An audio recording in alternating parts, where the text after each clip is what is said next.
Hi, it's Paul. I love data and analysing it, and in this video, I wanted to share with you some of the numbers behind mergers and acquisitions.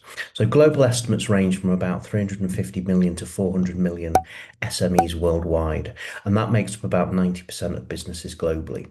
In the USA, there are 34 million small businesses, in the UK, 5.5 million, and in Australia, 2.5 million. And around about a third of those businesses are owned by the baby boomer generation. So, in broad numbers, that's around 100 million SMEs globally that an owner could be looking at retirement and exit. 43.5% of GDP in the US is contributed by SMEs. It's 52% in the UK, 32% in Australia. So, what are the three industries by GDP contribution? Well, in the US, professional services, manufacturing are both worth over $3 trillion. Finance, insurance, and real estate, 2.6 trillion. Similar in the UK, with professional services topping the list at 700 billion pounds. Finance and insurance, 160 billion. Wholesale and retail, 160 billion. 80% is services. Down under in Australia, mining is the big one at 300 billion dollars. Finance and insurance, 230 billion, and healthcare shortly behind that at 220 billion. So let's just take manufacturing as an example in Australia. There's 47,000 SMEs, and they employ around about 900,000 people, or around about 6% of the total Australian workforce. So manufacturing is very broad. The top two are food, that's worth 150 billion, and metal products, which are worth 110 billion. So let's look at metal because I've actually done several roll-ups in this space, specifically steel fabrication. So, think making heavy items like lifts onto ferries or metal windows and doors sold into the public sector. There's 4,710 fabricated metal product manufacturing businesses in Australia. And if around about a third of those are owned by the baby boomer generation, then that's around about 1,200, 1,300 businesses that potentially we could target. So if we wanted to do a roll up in that space, as I have done before, why would I do that? And what would I need to do? And specifically, what does that look like in terms of numbers?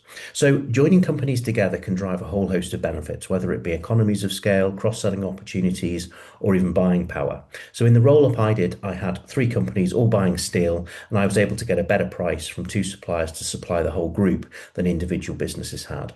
Each business had a head office function, so think HR, finance, marketing, IT. I was able to consolidate all of those and save around about 20% costs in the group. A tactical acquisition was in one of the businesses we did installation, and as these were typically in high-rise buildings, we rented scaffolding and spent around $1 million. We actually ended up buying a scaffolding company and utilised that company to supply our own group for free with scaffolding, which added around about $1 million to the bottom line. So a larger group with a consolidated balance sheet and income statement also makes raising finance for growth and expansion easier, cheaper, and more flexible. So if SMEs are typically acquired for 2 to 3 times multiple of their profits and then consolidated into an enlarged group, that can double its profits over a 3-year period by doing all of the things that I've mentioned, as I've done several times before. And a larger, more diversified, higher margin group is always going to be worth a higher multiple, typically 5 to 8 times their profit. So the idea is to buy, build, and sell, but we buy for a lower multiple than we sell for, and we drive synergies to build in the building phase to unlock that greater value. So you can see how joining companies together can make a lot of sense. So if you wanted to roll up three metal fabrication businesses, what might that look like in terms of numbers? Well, to do the outreach, you need to look at around about 1,000 businesses. So we already mentioned that the pool for sourcing is around 1,200 and 1,300 businesses. So, being able to approach 1,000 of them is certainly within the realms of possibility. And you would basically, originate those deals by approaching those companies directly, writing to the business owner, emailing them, contacting them through social media. And I do outline the strategies for deal origination in one of my earlier videos. The link is in the description below. So what I would do firstly is I'd pick my top 100 and I'd send personalized letters. So I do 10 a week. So over a 10-week period, I'd be able to hit the list. And then I'll mail the other 900 with a more generic letter complemented by email and LinkedIn. So over a quarter, so 12, 13 weeks, that's around about 75 letters each week. And typically we get around about 60% of those with email addresses, which is around 45 emails a week to send. And a third of them will be on LinkedIn, which is 25. Now, I do use software and automation tools, which I've referenced in previous sourcing videos, to automate a lot of that. And I obviously have my own team that help and support that process. But if I were to do it myself, it would take me around about 30 minutes to set up the email and the LinkedIn automation every week, and probably take me a couple of hours to, print off the letters and feed yeah, put them in the envelopes and get them mailed. So, you can use mailing companies that can automate that process as well. Not a big fan of them myself because it does tend to look like junk mail, but you can get a sense for, 75 letters a week, 45 emails, 25 LinkedIn requests is done manually without using the software. Is probably a 2 to 3 hour task. So what response rates can I expect? Well, in the quarter, I get a very high response rate to my personalized letters. I'd probably end up with 24 of the 100 responding. I'd get around about 30 generic responses from the generic letters. I'd get 5 email responses. I'd get 3 from LinkedIn. So in total, that's around about 62 responses, or about 5 a week. Not all responses will be positive. It may be thanks, but no thanks. Around 75% of the responses are positive and will result in a first call. So that's 46 in the quarter, or 4 a week. Those calls typically take about an hour, 15 minutes to prepare, 45 minutes on the call. So you're looking at around 4 hours work per week.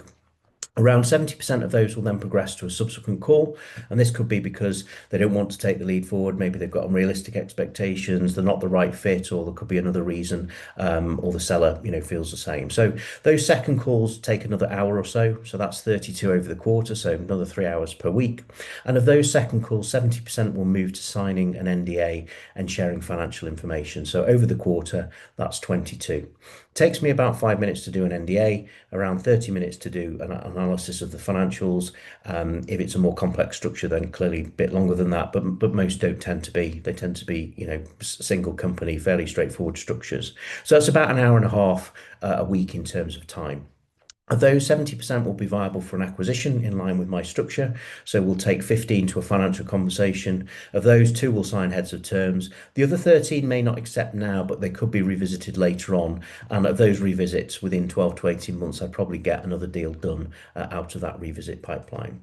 So it's rare for a transaction to fall through, but it does happen. But because of the rigid process we follow and the rapport and the relationships and the analysis of what's possible and not, around 1 in 10 will progress ultimately to that completion. So there you have it. 1,000 outreach gets me 2 completed deals with another in the pipeline for the next 12 to 18 months. It's about 14 to 15 hours a week when you factor in the other stuff you've got to do to get that deal over the line. So if you've liked my video, give it the thumbs up. It really helps the channel. And if you want to be notified when the next video is out, do subscribe. And if you're interested to learn more about mergers and acquisitions, you can join our free Dealmaker community. The link's in the description below, and you can connect directly with me and hundreds of deal makers around the world.